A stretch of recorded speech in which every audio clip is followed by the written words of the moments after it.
নমস্কার বন্ধুরা, আজকে নিয়ে চলে এসেছি আপনাদের কাছে চিংড়ি মাছের মাথার একটা দারুণ রেসিপি নিয়ে। তবে সেটা দেখতে গেলে পুরো ভিডিওটা দেখতে হবে আপনাদেরকে। এখানে আমি আমার দুপুরের লাঞ্চ মেনু বানাচ্ছিলাম, তো সে কারণেই পুরো ভিডিওটা দেখুন, তাহলেই আপনারা বুঝতে পারবেন। এখানে দেখুন চিংড়ি মাছ আমি বেছে ধুয়ে রেখেছিলাম। চিংড়ি মাছগুলো আমি ভেজে নেব।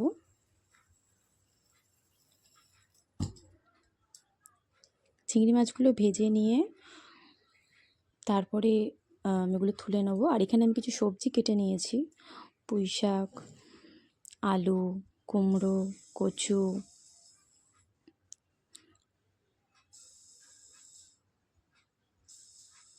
আর এখানে আরেকটা আমি তরকারি করব বলে এখানে আমি কচু আর আলু কেটে রেখেছি। চিংড়ি মাছটা আমি কচু আলু দিয়েই করব। দেখুন চিংড়ি মাছটা আমার ভাজা হয়ে গেছে। এবার আমি চিংড়ি মাছের মাথাগুলো ভেজে নিচ্ছি। আমরা নর্মালি সবাই চিংড়ি মাছের মাথাটা আমরা ফেলেই দিই। আমার বাড়িতে যেহেতু বিশেষ করে আরও চিংড়ি মাছের খোলা ছাড়িয়ে খাওয়া হয়, তো মাথা খোলা সবই বাদই যায়। তো আমি তখন এই জিনিসটা করে থাকি। আপনারা নিশ্চয়ই অনেকেই এই রেসিপিটা করে থাকেন, এটা কোনো নতুন নয়। তো আমার স্পেশালি খুব ভালো লাগে, তাই আমি এটা শেয়ার করলাম। দেখুন চিংড়ি মাছের মাথাগুলো আমি ভেজে তুলে নিয়েছি। এবার আমি কচুগুলো যে দেখালাম আপনাদের, কচু আলু কেটে রেখেছি, ওটা আমি আলাদা করে ভেজে নিচ্ছি নুন হলুদ দিয়ে। ভেজে নিয়ে দেখুন কচু আলু দুটোই আমি ভেজে নিয়ে তুলে রেখে দিয়েছি। এইবার আমি কড়াইতে তেল দিয়েছি। আমি ওখানে তেলের সাথে গোটা জিরে, তেজপাতা দিয়েছি। এবার আমি পেঁয়াজগুলো দিয়ে দেবো।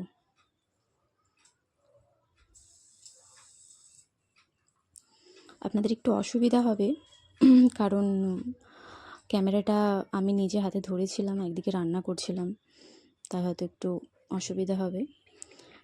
দেখুন আমি পেঁয়াজটা ভাজা ভাজা হালকা হয়ে এসছে। এবার আমি আদা রসুন বাটা দিয়ে দিলাম। এবার আদা রসুনটা দিয়ে আমি ভালো করে একটু কষিয়ে নেব। দেখুন হয়ে গেছে একটু ভাজা ভাজা মতো। এবার আমি দেবো এতে জিরের গুঁড়ো, ধনের গুঁড়ো অ্যাড করব।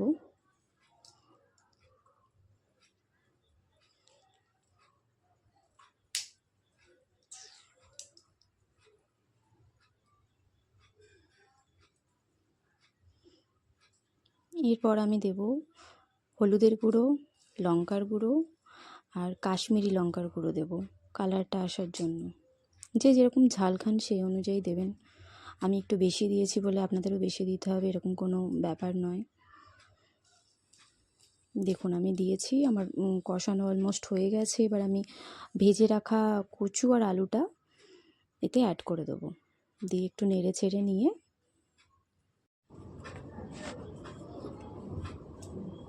এরপর এতে আমরা জল অ্যাড করে দেবো। দেখুন জল আমি দিয়ে দিয়েছি। এবার আমি ঢাকা দিয়ে দেবো।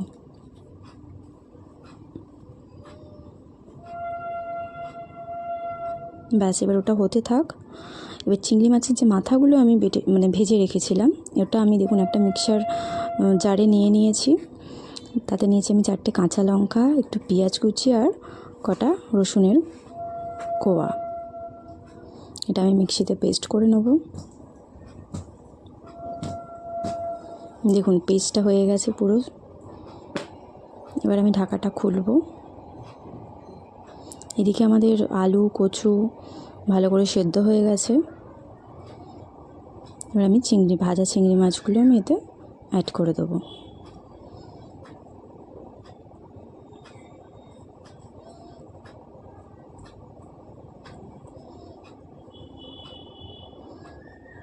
দেখুন আমি অ্যাড করে দিয়েছি। আর এতে আমি দিয়েছি একটু টমেটো সস, যেটা কষাবার সময়তে দিলেও চলতো। আমি যেহেতু এখানে কাঁচা টমেটো মানে পাকা টমেটো আমি ব্যবহার করিনি, তো সেই হিসাবে আপনারা চাইলে এমনি টমেটোও দিতে পারবেন। একটু শাহি গরম মশলা দিলাম আর গাওয়া ঘি দেবো, দিয়ে নামিয়ে নেব। আমার কচু আলু চিংড়ি মাছ দিয়ে তরকারি রেডি।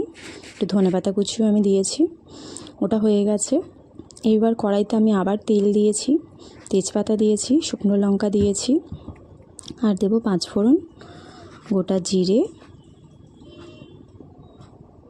এবার আমি যে পুঁই শাক, কচু, কুমড়ো যে একটা সবজি কেটে রেখেছিলাম, সেই মানে তরকারিটা আমি করবো এবার।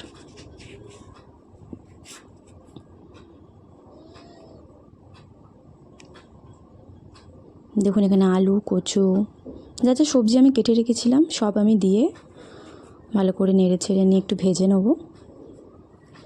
আর হ্যাঁ, একটা কথা বলি, এখানে আমি বেগুনও দিয়েছিলাম, যেটা আপনাদের দেখানো হয়নি। বেগুন আমি কেটে রেখেছিলাম, বেগুন এতে আমি দিয়েছি, কারণ বেগুন ছাড়া চচ্চড়ি ভালো লাগে না।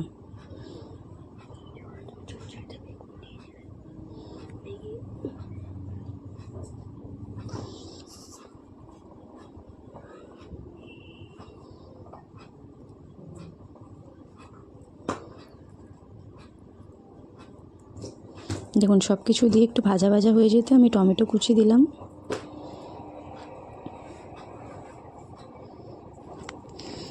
এখানে আমি আদা বাটা, জিরের গুঁড়ো, হলুদের গুঁড়ো দিয়ে একটা পেস্ট বানিয়ে রেখেছি, ওটা আমি দিয়ে দেবো। দিয়ে ভালো করে একটু কষিয়ে নেব। তারপরে আমি যে পুঁই শাক আমার কাটা ছিল সেটা আমি এতে দিয়ে দেবো। এটা আমার ঘরে ইলিশ মাছের মাথা ভাজা ছিল, সেটা আমি এতে দেবো, তাই এতে আমি হিঙের ইউজ করিনি। আপনারা নিরামিষ শুধু যদি করেন এতে হিং দিতে পারেন। এটা একটা নর্মাল চচ্চড়ি, এটা আশা করি সবার বাড়িতেই হয়ে থাকে, সবাই জানবেন। আমার তো খুবই ভালো লাগে পুঁই শাকের চচ্চড়ি খেতে, যে কোনো চচ্চড়ি আমার ভালো লাগে। দেখুন আমি হয়ে গেছে কষানো, আমি জল দিয়ে দিলাম। এতে নুন, চিনি সব দিয়ে দেবো। আর এখানে চেরা কাঁচা লঙ্কা আমি রেখেছিলাম 4টে মতো, আমি দিয়ে দিলাম। এবার আমি ঢাকা দিয়ে দিয়েছি। তারপরে আমি যে ভাজা মাথাগুলো ছিল দেখুন এবার আমি দিয়ে দিলাম, কারণ আমার আলু সমস্ত সবজি আমার সেদ্ধই হয়ে গেছিলো। একটু ভেঙে ভেঙে দিচ্ছি আমি। বিরক্ত করে যাচ্ছি। দেখুন আমি জিরে ভাজার গুঁড়ো দিয়ে এবার নামিয়ে নেব। এটা রেডি হয়ে গেল। এরপরে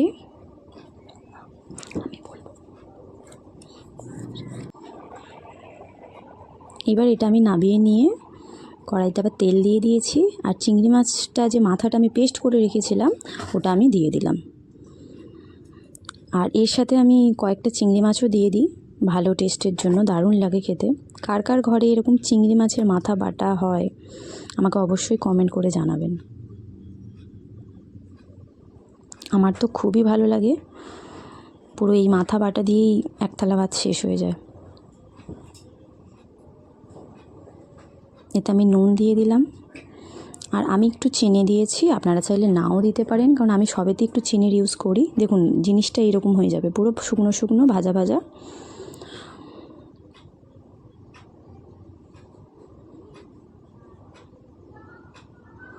দেখুন দেখতে কত সুন্দর হয়েছে। আমার চ্যানেলটা ভালো লাগলে অবশ্যই সাবস্ক্রাইব করবেন, আর ফেসবুক থেকে দেখে থাকলে অবশ্যই ফলো করে দেবেন। নমস্কার।